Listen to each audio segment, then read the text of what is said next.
ушул Кудайга шүгүр ушул мына секичеде менин 66 китебим жазат. Жаңы чыкканда мына баары майда болчу. Анан да 10 тилде чыкты. Мына ушулар, анан мынагылар мына 3 томдук, анан 5 томдук, анан 10 томдук, анан Курандар. Куранды 7 жолу бастырдым. Ушу менен мен ошол 31 жылдын ичинде мен 66 китеп жазып турмун. Эми бир талайы кайта басылды. Декабрь айынын башында 14 томдук китебим чыгарды, мына берде турат. Бир дагы китебим жатып калган жок. Мына ушулар бул мага аброй да алып келет, нан да алып келет. Мына ушундай. Мына ушул менин элге калтыра турган байлыгым ушул. Мына ушул столдо мен Кара-Балтада 15 жыл генеральный директор болуп отурдум. Анан кийин өзүмө сатып алдым эстелик үчүн. Мына ушул столду. Манагы менин 15 томдук китебим куттуктап, 2 жолу премьер-министр болгон Апас Жумагулов деген баягы келип ошо жерге көрүп анан айттым, мына сиз берген стол, мына аманат. Кармап отурам десем күлүп, жакшы кылыпсың дейт. Эми бул бир музейный экспонат болуп калат да, баягы буйруса. Бул ушул Кудай куткузсын, Манас атанын 1000 жылдыгына 3 поз үй тиккем, баягы килем кабинети турган. Бирөө мейманкана, бирөө кулаган. Бул жанагы ашкана болчу. Анан өсүмкү болчу. Анан ошону 18 жыл катып жүрдүм. Анан бир күнү бир тууганым келип, "Ой, тигип албайсыңбы бул эми эстелик? Эки ишкананы башкарып чоң, анан бир алып чыккан бир буюмуң жок. Ушу боз үй тигип албайсың" деп калды. Карап турсам туура, анан тигип, анан былтыр үйүсүн жаптырдым. Мунагулар бар алюминий. Булар 1000 жыл деле тура берет, алюминий да. Бууктарды алюминий баары. Буну атайын заказ кылып жасаттыңызбы же даяр? Мен алдымда жалаң эле комбинат эмес, алдымда заводум да бар да, ошо комбинатты. Ошону даярдап. Ошол комбинатты карамап турган өзүмдөн эме заводум бар да. Аны ошого бердим, өзүм немеме. Мына ушул. Анан мунагусу чийдин ордуна килем, абдан жылуу килемден кылдым. Пол килем, килемдин үйү болгондон кийин килем да. Анан мына килем, анан турдуктарын токмокко жасаттым. Анан ушу менен абдан жылуу да, эмеде салкын. Анан кичине тартип кыла албай атам, тартип кылып, кышында берди. Азыркы балдарды жат ушу жерге, жат десең өлсө жатышпайт, коркушат баары эле. Бар кандай эстелик белектер бар. Биздин аталар экен. Бул менин сүрөтүм. Мына бул казактардын эмеси, кайсынысы? Жамбыл болуш керек. Мага беришкен эме кылып туруп. Анан мынагул Аскар Акаевич. Ал кезде дагы буга бирөө бирдемке деп айталчу элек да. Анан ар бир шайлоосунда жүгүрдүк бу кишинин. Жамандап эмне кылат? Бу да колунан келген ишин кылды да. Бул дагы абай. Бу да белек. Көп енді андайлар. Мынагы менимче мен болсам керек. Чоң экен. Бул мен. Анан эми кой десем болбой, мен тартырчу эмес, мен тартып коюп мен балдарым. Бул болсо бул кишини тааныйсың. Бу ким? Айтматов атабыз. Өзүнө белек кылгам. Так ушунун өзүн.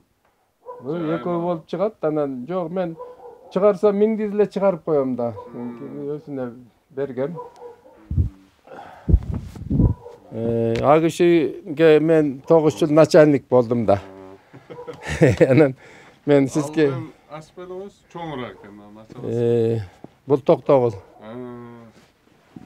Кел, балдар жият да. Ошол жакка коюп койсоңуз. Азыр. Бул Токтогулдун 125 жылдыгын апарып музейине тапшыргам, тойда тапшыргам. Mına asıl tokam. Anan Amerikanın prezidentlerinden anağı 6 prezident bарын men tartып эме кылгам, өзүм албаптырмын да. Эмеси менен.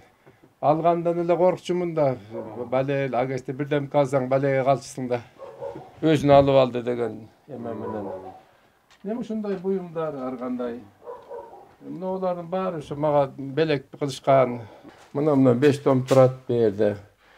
Анан жанагы ар кайсы тилде чыккан 10 tilde çıkan kitaplarım жаңы полкага коем.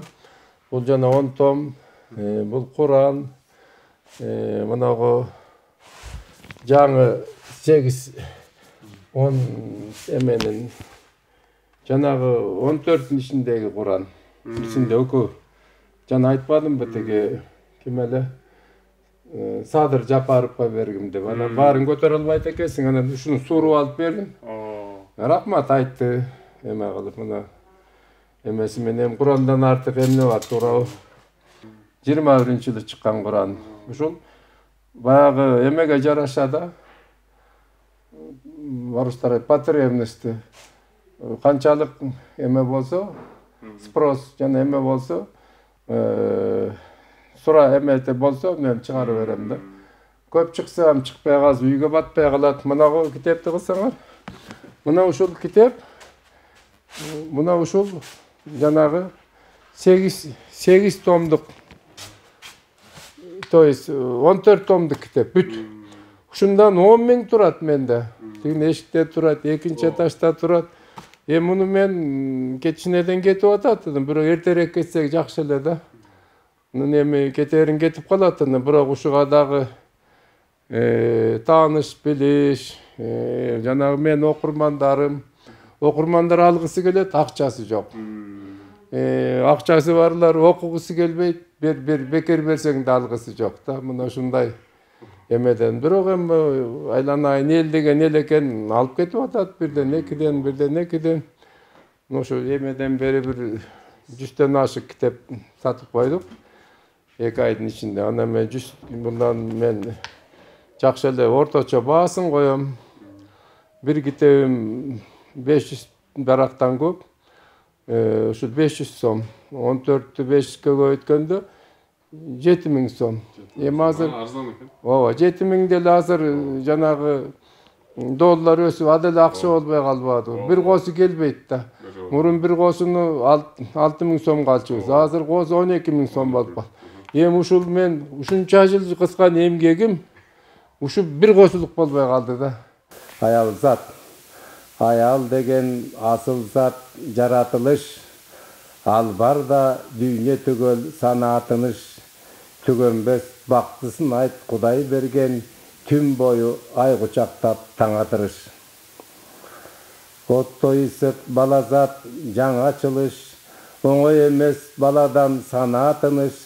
Baktıs eken enenin Kuday bergen bala jıttap уктабай таң Бақты секен эненин Кудай берген бала жыттап уктабай таң Асыл ойго ширелген сана кутту, ак бугдай тирелген тала кутту, кумарың кантып артпайт айыл затка, кучагында уктасаң бала жытту.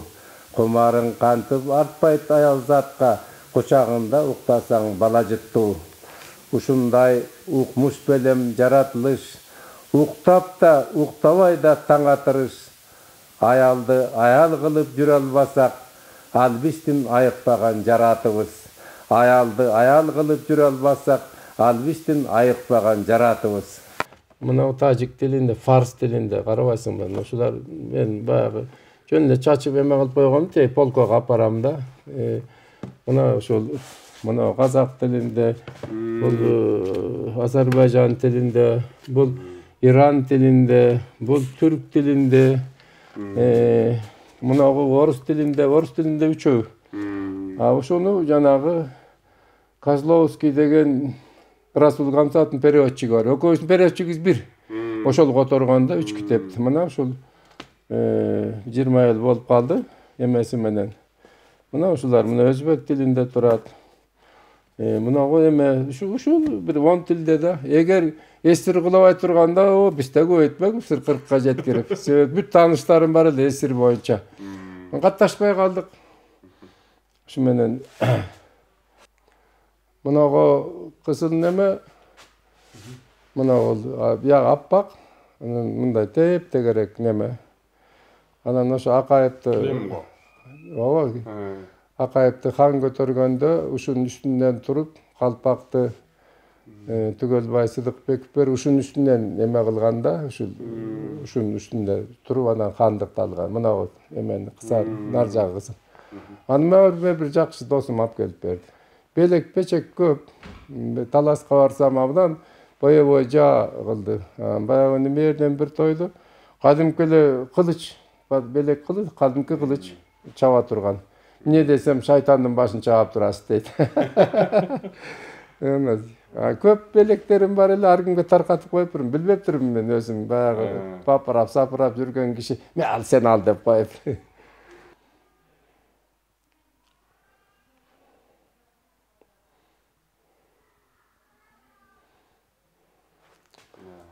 Турмушта ошо махабат темасында өйдө көп нерселер жаздым. Адамдар жолуга берет экен, көп нерселер жолугат экен. Алардын баарын мен китепке жаздым.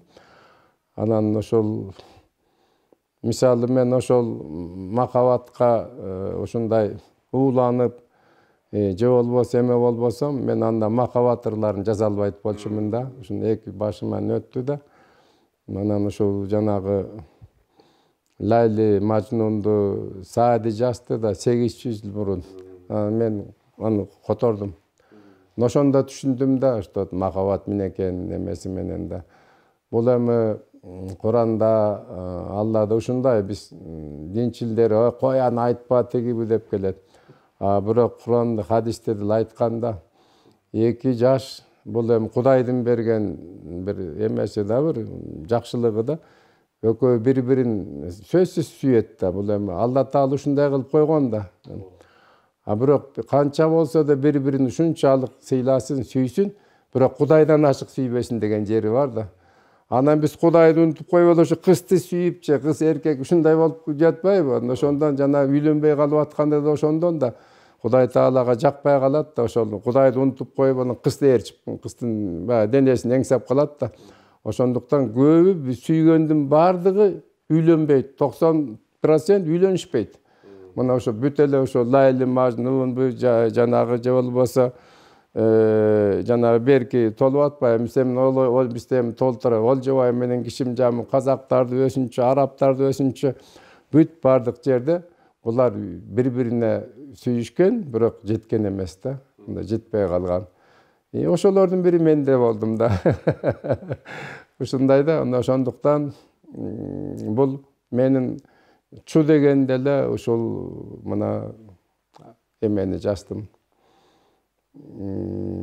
Ырдалып бүтпөйт махабатты.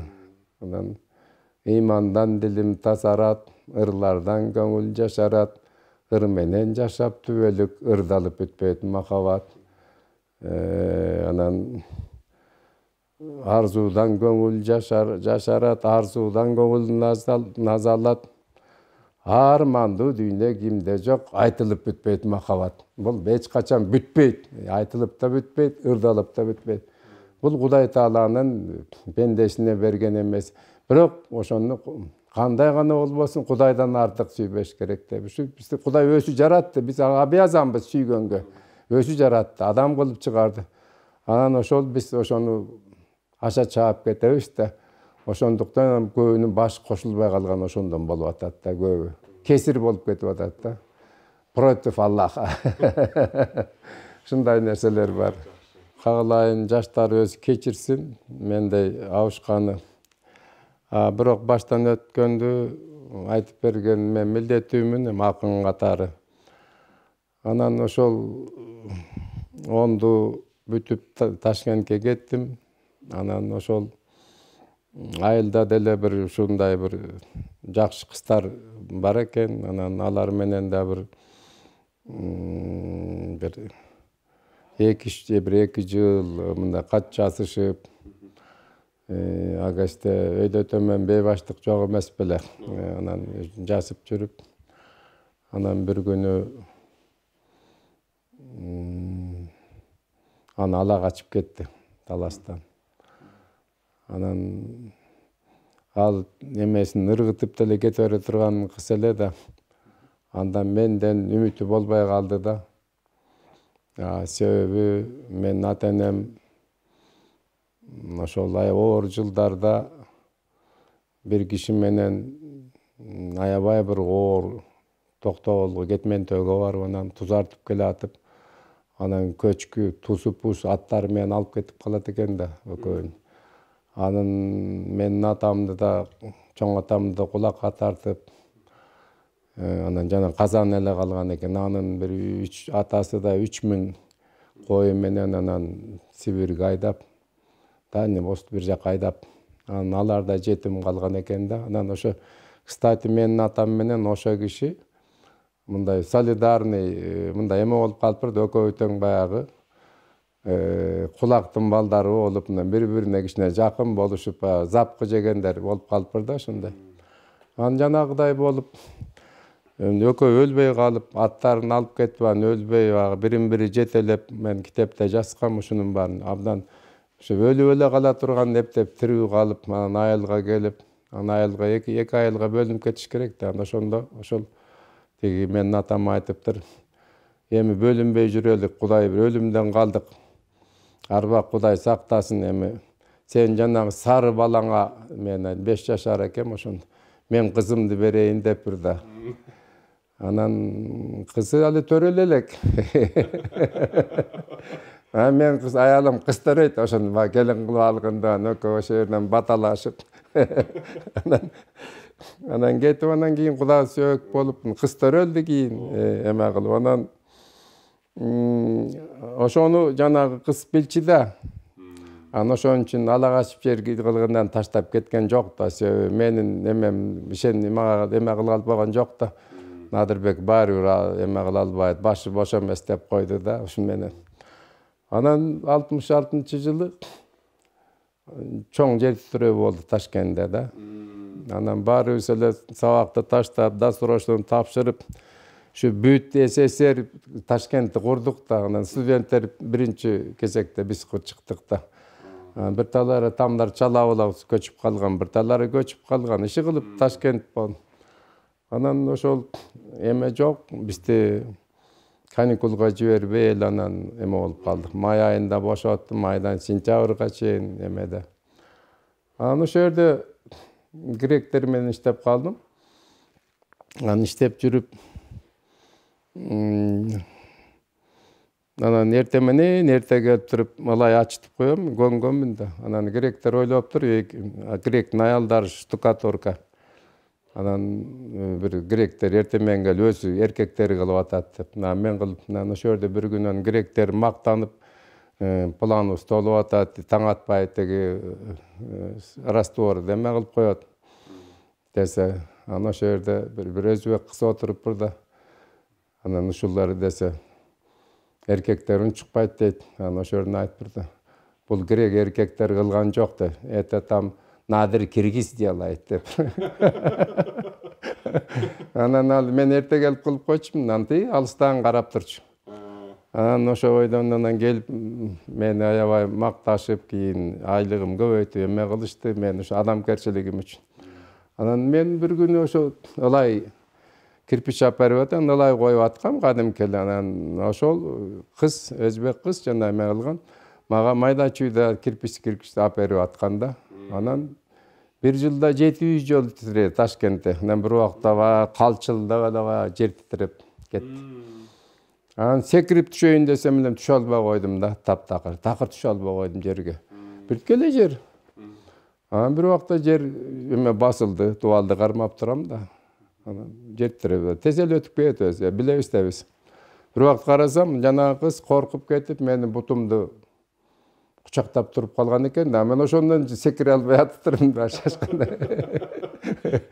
Аны түшкөндө колу ылай. Ай, Шариф, эмне сен эшик ачык туруп чыгып кетпейсиңби десем, көзүнөн аккан жаш. Ana men deyt, men özbekçe emelim. Men sizi tam basıp kalabı da korktum deyt. Desem, özüңçü desem, özümdü keçem oylamapmın deyt. Көрсө анын деле жүрөгү эмекен да баягы ада бир ата энеси жок, ушундай кыз бизде да ата эне жок. Анан эмнеден мен кичине кадырлуумун эме кылып. Анан ошо бойдон биздин бири-бирибизди баягы ишке бир келебиз, ошо бирден кайра келебиз. Анан грек аялдары экөөң тең ата энең жок экен, эми үйлөнүп алгыла дешип, тияк бияк кылып анан кичине көңүлүбүз эме болуп калды да. Анан bir gün ошол эмеден түшүп, караңгыда баратып, тиги Надыр аке, өзүңүз туурула айтып берсеңиз деди. Анан ошол мен айтып бердим. Ушундай болгон, анан ата энем бир эмеге болуп койгон. Анан мен ошол атабыз кийин өлдү. Анан ушул мен Ташкенттен жетип бардым. Кыштын күнү февраль айында жетип барсам, тилден калыптыр. Анан курчап турган экен, арбак деп башка айта албай койдум. Анан арбак Кудайды күбө кылып, Куда болду элек, ошол кызга алып үйлөнсөң жакшы болот. Тек ошону айта албай атат да. Анан өгөй апам, мен түшүнүп эле турдум. Ата дедим, аке дечимин, ата.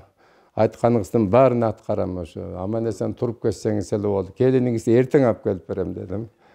Анан баягы минтип турган жылмайып турду да. Багып ошол минут эмес, ошол секундаларды өтүп кетти. Себеби ошону айла айткысы келип, жаныңды уштап турган экен да. Анан ошону мен жанагы мурунку кызга да айткам. Анан баягы махабат ушундай эрип турасың. Анан жана өзбекчеге да айткам. Анан мен өзбекче таза сүйлөйм, ал орусча деле билчү эмес. Анан ушул эмеси менен анан билчи. Анан ошого карабай эле экөөбүз ээрчип жүрө бердик. Иванова кетем, мага кат жазпа, дүгөнналарым, курдаштарым окуп коет дейт. Мен өсүм жасам дейт, өсү жасат.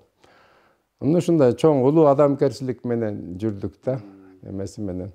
Анан бул жакта 10 классты бүтүп калды. Баягы атам алып берем деген кыз да, 10. Анан өгөй апам келип, мен Фрунзеге келип калгам. Ошол bir окуялар болду ортодо. Анан келип ушу үйлөнгөн, онду бүтүп атат, бирөө ала качып кетет деди да. Анан эми апа кийин жайра кылып үйлөнөйүн деп кыйналып жүрөм да. Ортодо жүргөн абдан кыйын экен да, тияка бияк. Анан таласка кетти өгөй апам. Анан мен Ташкентке карай урдум. Барып анан тиги кызды таптым да. Ушундай мен ата энем кыйнап атат.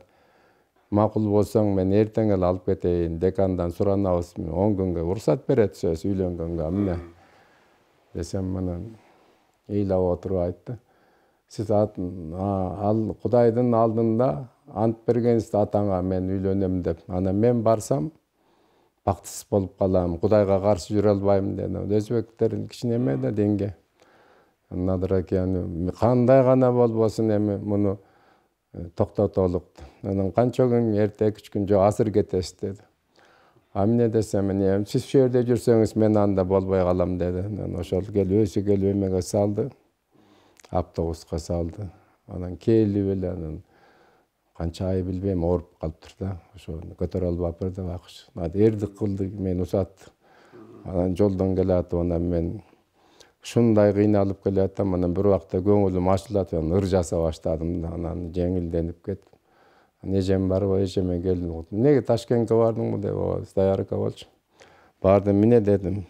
Бир жакшы келиңиз бар эле, коштошуп келдим дедим. Айтып берсем, анын ыйлаганын айтпай агылайын, буркурап ыйлап.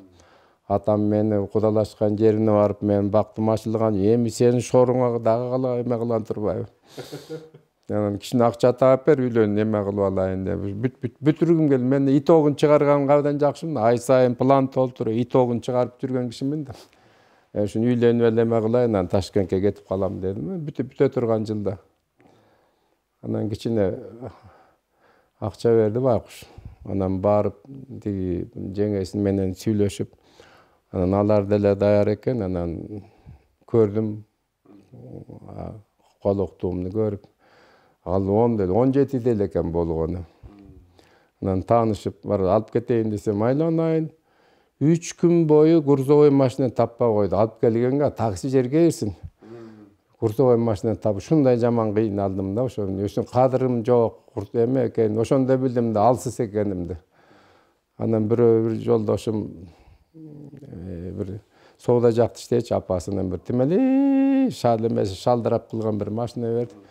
Түндө барып, анан ошол эмени барсам күтүшүп туруптур, алып чай пай ичкенден кийин атасы кайнатам чакырып атат деди. Анан бардым. Барсам кагылып кетейин. Атаң экөөбүз антташты элек ушундай болот деп. Атаң 1 жылга жетпей кетип калды. Муну Кудай чакырып кел. Муну Кудайдын аманаты деди. Мен Кудайдын алдын аманат деди. Мен атаңа берген, атаң өзү алып берет элем. Эми аманат өзүң алып кет балам деди. Бактың ачылсын деди. Ошо менен машинага салып берди. Анан үйгө алып келдим. Кичинекей бир тойчу кылдык. Ташкентке апарып да тойчу кылдык. Анан Ошко кеттик. Быйыл 53 жыл болду. Ушул атам алып берген эме менен жашап атабыз. Бир уул бар. 3 кызым бар. Мен жүрөгүм боюнча ошол 50ге чыкканча ырларды элдик ырларды айтып, ошол өзүм жүрөгүм менен акын болуп жашадым да. Анан сыртыман баягы жетекчи, анан жетекчи деген оор кызмат. Мисалы ошол Оштун жанагы 12 000 иштегени, анда бир эле область түштүк да, Жалал Абад менен эме жок, Баткен. Ошол область 22 район, 7 шаар, ошонун 3төн 1 продукциясын берчи. Кандай оор кызмат. Анан ошол биринчи секретарь Москва карап турчу. Анан бул килемге келдим. Бул деле абдан оор кызмат. Анан ошондуктан мен жана кеч башталып калганым. Мен ошо эмеде тиякта жүрдүм. Ушул 50 жашка чейин мен мамлекеттин кызматын аткардым. Жакшы аткардым деп ойлойм. Мен мында элдин кызматын көтөрдүм. Жүрөгүмдө акын болуп жашаптырмын да. Анан кичине ушу бошоп, мына комбинатында жакшы ишканалардан болуп калды. Союздун Москвага кичине кадырым, бияка чоңдору кадырлуу болуп калдым. Анан колум кичине бошоп, анан ошону жаздым. Ошо чү дегенде эле мен махабатты жазыптырмын да.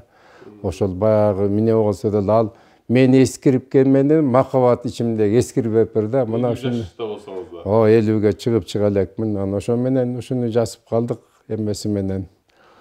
Анан кийин биринчи эле ырларымды ушул ар үйдө аксакалдуу кары болсо, балпай баган байбичеси дагы болсо, баласы бар таап эмгегинен, жанында жаркылдаган жары болсун. Ошону кестикке чыгар менен эле ырдап кетишти. Бул кимим болуп калды жанагы нике кыйдыргандардын. Анан ушу менен анан жанагы адабиятка мага эми ал Жаштар Союзунун финансы каражат берип өчүрүп салды ошодон. Анан баары абдан кадырлуу союз. Демек жерде тряпка деле болуп калды да. Эч ким жок. Аны ким башкарат? Ошону Айтматов да кетип калды. Анан ошол теги дагы жакшы аксакалыбыз бар эле, ал мага өткөрүп берди.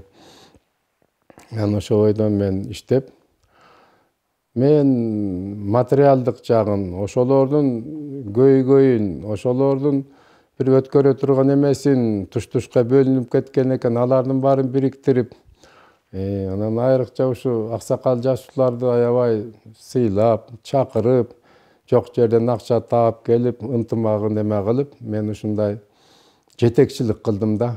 Анан эми Айтматов деле 6 жыл иштептир, мен 9 жыл иштедим. Айтматов деле бир сөзү бар да, Алматыдан Айтматовдон эме алды, интервью алды да. Анан ошо казак журналист айтып калды. Сиз айта кетиңиз, Чыңгыз ага казактын кайсы жашуулары кыйын, мыкты, баарын билесиз. Kırgızstan azırkı mıktılары, жаштыларын айта кетиңиз ошолор жөнүндө dedi. Анан айтматып кесе сүйлөдү. Dedi. Sen ушинтип мени тантыратпагын dedi. Казактын өзүнүн кими бар, ал казак билет. Кыргыздын эме кими бар, кыргыз билет. Бул эмеде бар ушундай ustalar жасайт bir буюмду dedi. Birин бири көрбөй туруп жасайт, бир эле буюмду жасайт dedim. Bunu штучный изделие деп коет дейт. Муну жасады. Ошол эле башка шаарда отуруп, ошондой эле буюмду жасайт. Ады штучный изделие, бирок бири-бирине окшобойт дейт да. Бул жазуучулар, өнөр адамдарын баары штучный изделие, бири-бирине эч качан окшошпойт. Кудайды окшоштурбайт деди. Ошондуктан азыр тиги жакшы, бул жакшы деген болбойт. Мен ушинтип отуруп, мени эмне тантыратасың? Экинчи мындай суроону бербей кой деп жүрдү. Чынын айтканда бир эле китеп жазып, абдан элге керектүү, ушундай ойду кеткен жаштуулар бар. Биринин артынан бири томдуктары жазып, баатыр болуп, өйдөтөмөн болуп, анда аларда да бар, ушундай да бар да. Бирок бири-бирине эч качан окшошпойт. Бири-бирин мындан бул жакшы дебейт. Бирок элдин алдында мүмкүн бирөөлөрү кадырлуудур. Бирок бирин чыгармасына эч качан окшошпойт, окшобойт. Бул лириканы жасабы, адай минени жасат, бири-бирине кара сөздү жасабы, бири-бирине эч качан окшошпойт. Мына ушул эме кара сөздүн каймагын калпыган, мисалы Төлөгөн сынган кылычты Касымбеков жазды, мисалы Каныбекти жазды, тиги атабыз өтүп кетти. Эме Касымалы Жантөшев. Ал мугалим болуп жүр, алайга мугалим кылып жиберген. Зат ошол жактан Каныбекти көтөрүп түштү. Ал мен ашуусунда мына мугалим көтөрүп түштү. Ал эч кимдин колунда тийбиз ушундай сонун китеп болду. Ошол кез жалаң эле Каныбекти окучубуз. Мына ушундай улуу чыгармаларды жаратып кетти. Кийин Айтматовдун чыгармалары эме болду. Орусда деле мен көп окудук. Чыгармаларын абдан орус окудук. Казактын чыгармаларын окудук. Ауезовдун чыгармаларын окудук. Алар менен көбүнө жолуктук. Бирок эч ким бири-бирине окшошпойт да. Мына ошондуктан берде кесир сүйлөп тигил бул деп айтууга болбойт. Ар ким өзүнүн Кудай берген өнөрү менен жарыкка алып чыгат да. Мына ушул бирөө жазып кетсе, өлгөндөн кийин деле кайра пайдасы тиет экен. Акыры ошол бир керектүү болсо, ошол акыры бир күнү чыгат экен да. Мына менин жүрөгүмдө ошол 50-ге чыкканча ошо жанагы ырлар жашап жүрдү да, акындык. Анан ар бир акын махабаттан баштайт. Мен биремде бүт баары махабаттан. Жаш болот, баардыгы бүт. Кыздар деле ошону жасат, жигиттер деле ошону жасат. Мындай болбойт, эмесин болбойт. Анда ушул махабат темасы эми ушундай тема экен. Жанагы 800 жыл мурун Лайли Ман эме дегенде да мына ушундай аларды өзүнчө тарыхы бар. Эми ошолор баары жашап атат да, айланып келип, улам баары жашап, ошону менен бул махабат темасы дүйнөнү, адам сааттын көкүрөгүн, дүйнөнү жашартып турат да. Анан эми бизден динде деле ошо ар кандай болгону менен Алла Тааладан эмеден эме жок. Мындай жана айтпадымбы? Канчалык бири-бирин бекем сүйсүн, эч чатак жок, Кудайдан артык сүйбөсүн. Бул уруксат бар да. Ошондуктан эми дагы бир эч нерсени көрбөгөн бир диндин кишилери болуп алса, анан пайгамбар интип айткан, Куранда минтип айткан деп, Куранда шуну сүйбө, ошол деп эч жерде жок. Мен өзүм котордум да, ал темада андай деле жок, андай жок. Башкача адамдын адам болуу жагын эми көздөйт да. Куран ушул да. Түш жүргүн, жакшы жүрсөң бейишке чыгасың, жаман жүрсөң тозокко киресиң. Мен ошол которуп 45-сүрө 15-аятта мен ташка да жаздырып салдым, ошону акча берип туруп. Жамандык кылсаң да өзүңө, жакшылык кылсаң да өзүңө, жата калып түкүрсөң кайра түшөт көзүңө. Мына Курандын мааниси. Жакшы жүрсөң жакшы болосуң, жаман жүрсөң тозокко түшөсүң. Мына ушундай эмеси менен да. Анан Кудайга шүгүр, мен ошо динди деле, жаман деле билбейм. андай деле bir молдокелик кылбасам дагы мен ошо Куранды жүрөгүмен 6 жыл отуруп өткөрдүм да. Ошону өткөрдүм мен эмеси менен. Ким чыдайт беле, бирөө чыдайт беле, чыдабайт. Анан 5 жыл критикасын уктум. Где-то 10 жылда барып анан өзүмө келдим. Андан кийин анан кичине үйрөнүн баштады да. Бул Алла Таала деле ушул Надырбек акын болуп туруп, байкуш тигибиде эле мени колдогон жок да. Ошо качан ушул өз бир калыбына келгенче ушул Курандын эмесине күрөштүм. Ошо Куранда 5 жыл отурдумбу, 6-жыл оңдон бир дыр жазганым жок. Жалаң ушуну эле жаздым. Командировкага кетем, жаным болуп кетеп, анан мына кичине кадырым бар экен, көп ооручумун. Анан бир өзүнчө бөлмө сурап алам. Ооруганда да берет да, мен кичине мындай колумда бар киши болгондон, жетекчи болгондон баары эле макул болчу. Андан болду, анан укол салабыз болот. Ошо күнү түнү жасап берип, канча күн жатканын билбей калчумун да. Мына ушинтип жүрүп, боорума басып жүрүп, Куранды жаздым эмеси менен. Жана асабын эмесин айта көрбөгү эле. Ушун менен азыр мына Куранды 7-жолу бастырдым. Мына турат. Кудайга шүгүр деймин да. Башка жаздырганыңыз ал каякта, кандай жаздырдыңыз? Антеги туулган жерим Бешташка жаздым. Анан бирөөлөр дагы бир тема бар экен, жазбайсызбы деди. Анан нар коюшту экен, абдан чоң аска. Кудай Таала ушулбу, ошого жалкоолонуп, анан ары шаады коюш керек деп эле бирөөлөр өзүнүн өзү эле ошол жасалбай калды ошол тема. Анан мына аскага ушуну жазып койчу десем, ошол эле күнү бир 2-3 күндө эле жазып салышты. Ошол жакшылык кылсаң да өзүңө, жамандык кылсаң да өзүңө, жата калып түкүрсөң кайра түшөт көзүңө. Кыргыздын лакабы ушул, бирок Куранда бар ушул. Мындай. Бирөө мен ыргайлантым да анын эмесин. Мына ошондойлорду көрдүк. Анан жанагы мен жасайм деген жакшы тема. Ушул күнгө чейин жасалбайм. Ал акчасын алып жазган киши качып жүрөт. Тияк мүмкүн ойлойм да, Кудай жастырбай атат го. Ушундай болуп калышы мүмкүн да. Жазбасам жазбай каларым, зато китептерим чыгып атат. 66, 31 жылда 66 китеп чыкты. Куран мисалы 7 жолу чыкты. Жанагы силер окуган Жеңиш сабырдан кийин 4 жолу чыкты. Хадистер 5 жолу чыкты. Жалпы басылышы 3-4 жолу томдор жазылып атат. Ошондуктан саны көп болуп аткан ошондон да.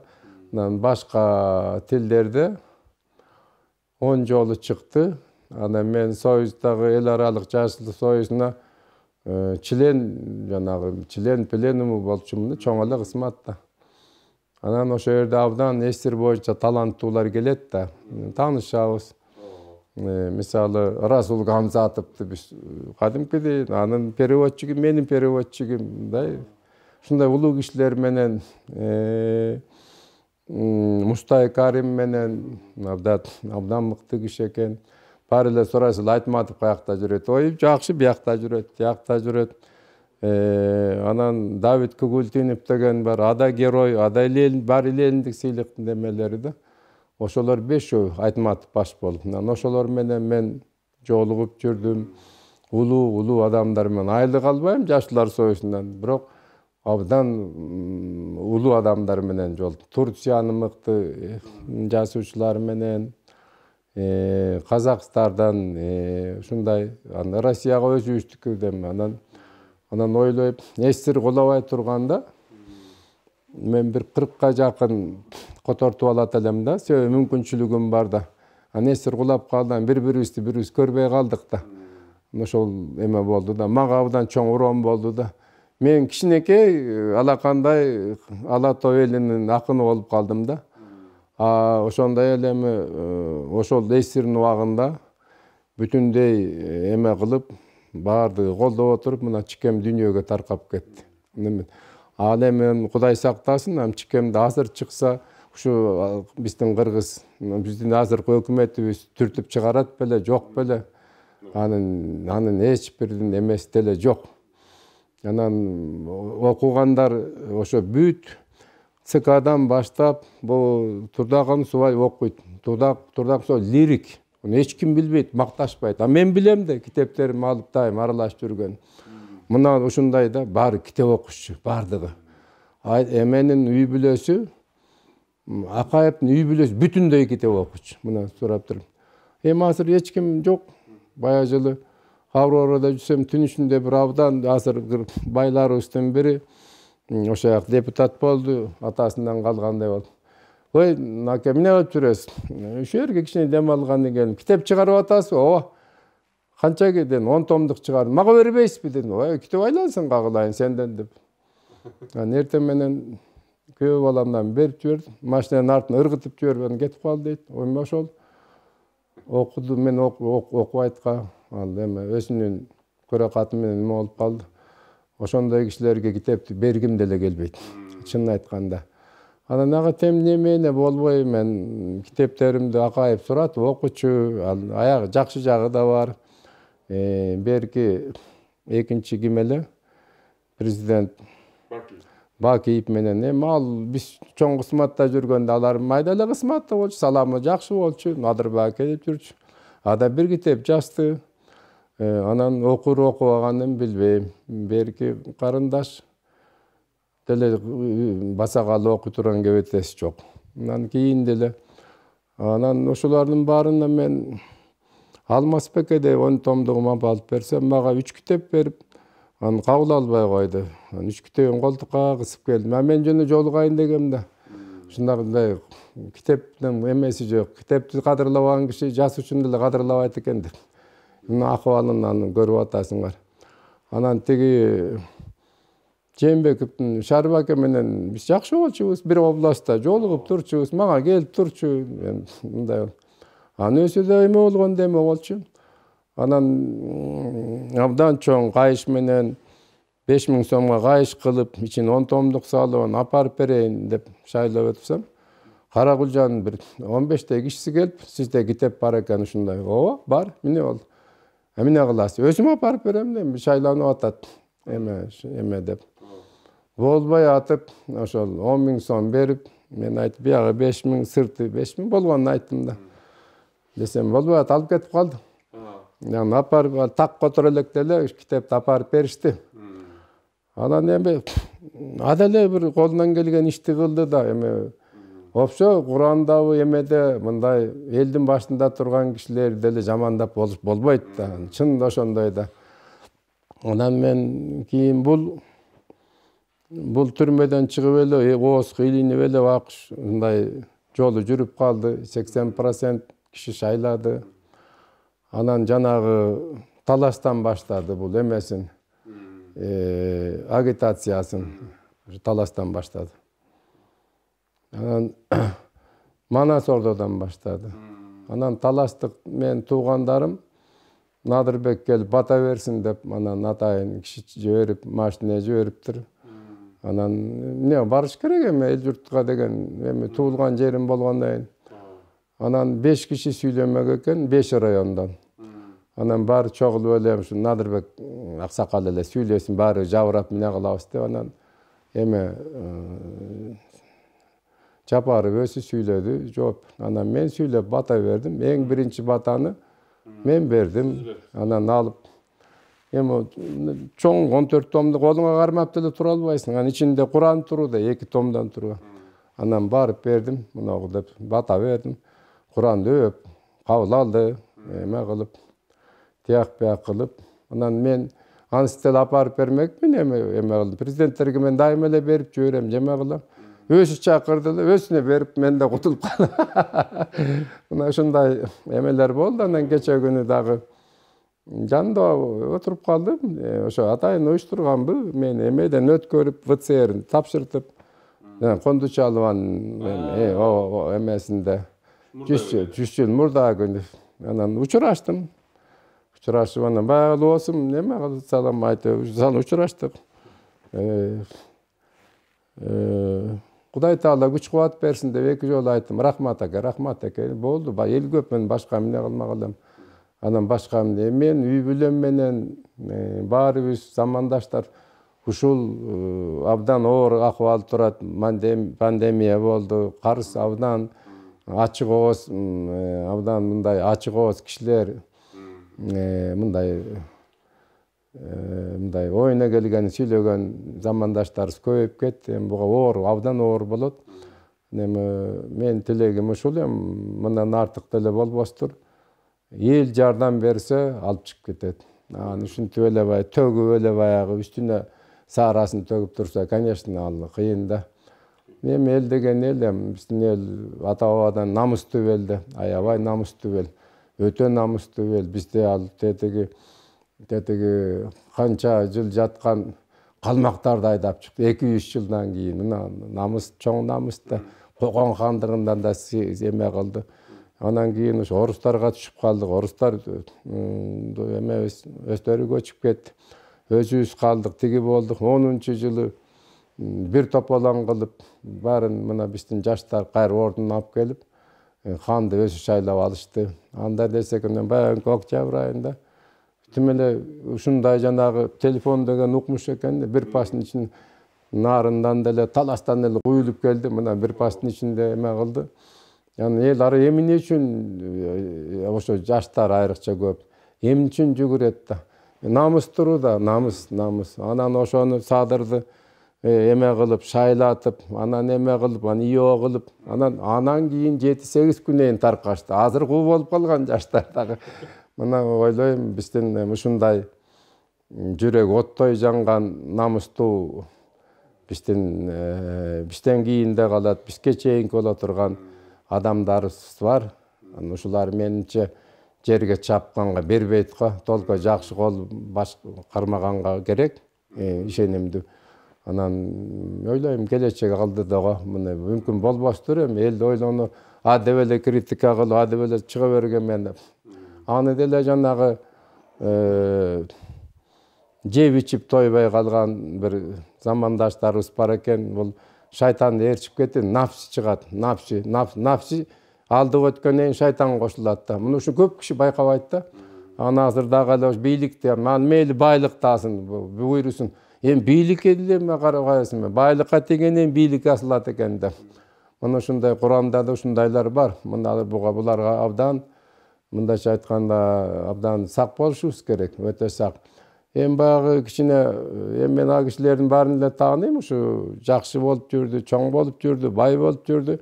Жамандап эмне кылайын, айтып кетет элем. Жериңерди жедиңер, ичериңерди ичтиңер. Эми элди тынч койгула, жүрө силердин балдарыңар кайра элге кошулуш керек. Өзүңөр да урматтуу аксакал болуп, элдин төрүндө отурушуңар керек. Ушу жөнүндө ойлонуш керек да. Азыр эле аны көмүп коймок болот, туурабы?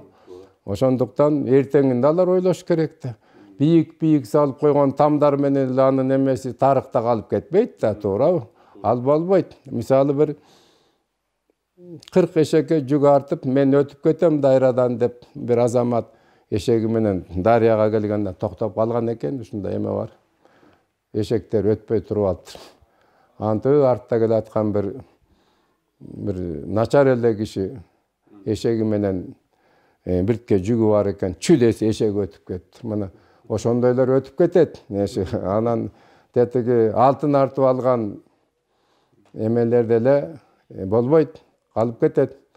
Анан эми бул бийликте кандай болбосун таза жүрүш керек да. Мына ушул ар ким ар кандай ойлойт. Турдак Мусабалиевич менен аябай көп жыл иштештик. Ал жазуучу болуп кетти, иштен айдалып. Мен акын болуп, мен эме болуп кеттим. Аны көп жолуктук да.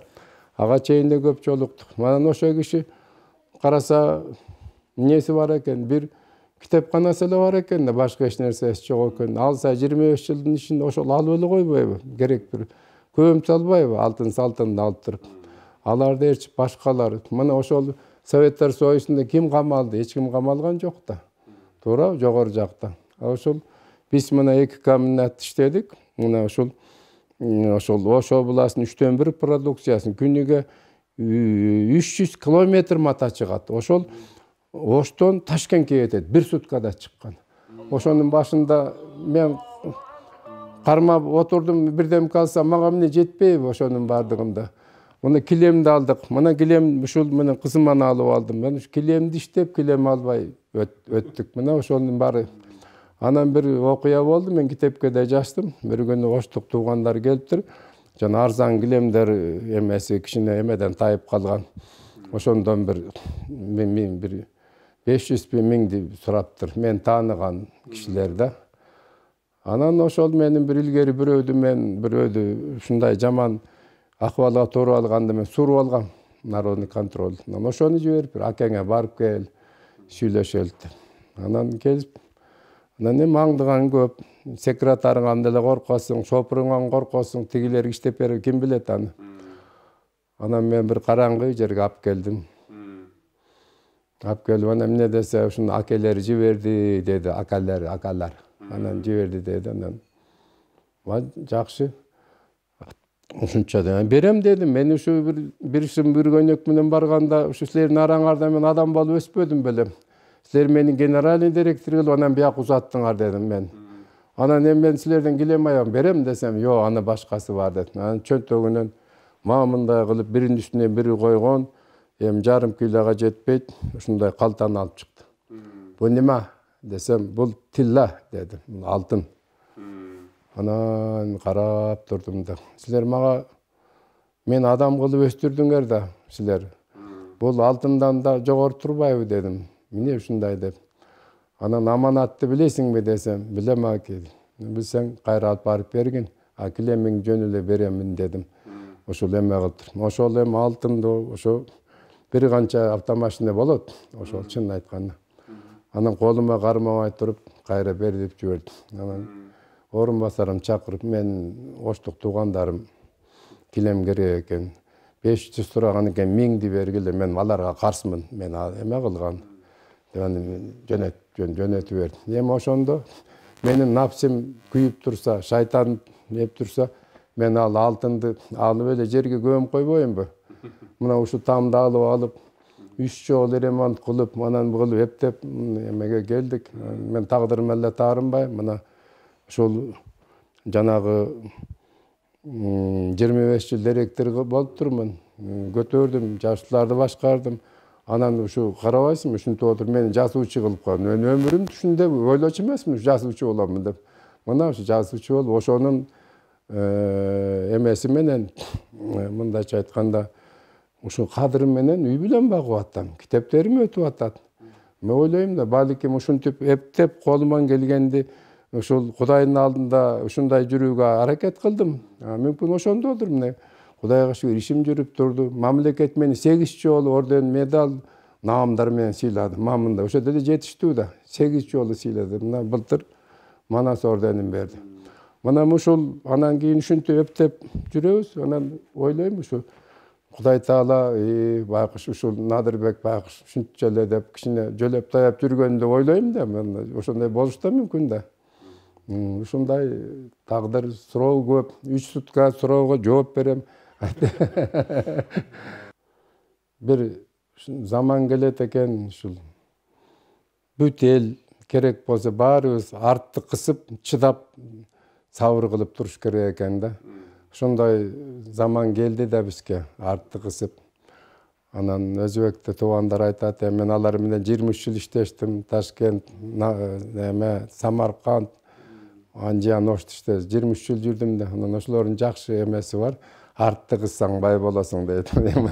Сабыр кыл деген сөз да. Ошол азыр баарыбыз сабыр кылып, сынап эле отура бербестен жардам берсек, мурунту кызмат кылгандар да бар. Эми ошого Кудайга шүгүр деп ушунча өстүк, ушунча депутат болдук, ушунча министр болдук. Кой, биз да жардам берелик. Биз да Кыргыздын кулунубуз десе, тез эле оңолуп кетебиз. Мен элимди ушуга эле чакырып кетет элем. Ынтымактуу болуп, ушул биздин улутубуз сакталып калса экен дейм да. Сакталып, жана Куранды эмнеге котордуң дейт, баары эле. Кыргыз кыйшайып баратат, кыргыз оңолуп кетеби деп котордум дедим. Баарын ушуларны айттым. Ички руханий дүйнөсү оңолсо, эл тез эле оңолот. Азыр деле биз ички руханий дүйнөбүз оңолсо, биз ошол мынабу жакшы жигиттер келсе, ушу жана саадырбы кимиси болуп алып келсе, анан биз оңолуп эле кетебиз да. Оңолуп керек да. Себеби ушу тигиден деле арттабыз, будан деле арттабыз, тияктан деле арттабыз, туштан эле бар, эми кыргыз болбой калды, таркайт экен деп ушакты окуп өтөр таркатып атат. Андай болбойт. Кыргыз 1000 жылдап жашап келе атат. 1000 жылдап жашап келе атат. Кудайга шүгүр, биз андайды алдырбайбыз. Ошол сөздү жанагы биздин дуулдаган балдар укса, ар кимдин тишин чыгара коет. Кудайга шүгүр, ошондой жаштарыбыз бар экен, бизге окшогон карылар бар экен. Биз алдырбайбыз эч качан. Бирок тезирээк оңолуп кеткенге жанагыдай ички дүйнөбүздүн баарыбыз ынтымакта болсок, мен ушу болсок, ушул мен эл журтумду биз деле бир топ жашка келип калып, ушуга чакырамын. Бир аз сабыр кылып, анан ушул бир аз эле жылдар керек, мен ойлойм, оңолуп кетебиз деп ойлойбуз да. Биз эми 1000 жылдап жашалып келе аткан элбиз да. Кудай ушуга жеткирсе экен.